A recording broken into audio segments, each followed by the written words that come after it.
Hello guys, in this video I will show you how to recover your Valorant account with using those steps.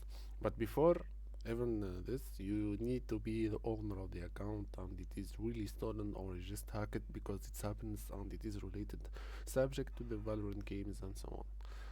I mean Valorant accounts. So the thing is that you need to have, which is full information about your account, email, the username, the birth date. If you are using any payments on it, you just need to provide the credit card details, which is the number and so on. Then you will type on the search Valorant account recovery. First link, which is Valorant support.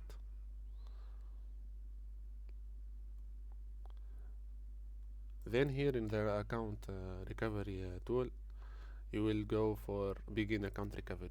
Please guys, here just full details in this one, the extra details, the birthday and so on. The next one is gonna be an email for sure, and the next one will be the email that they can reach you out.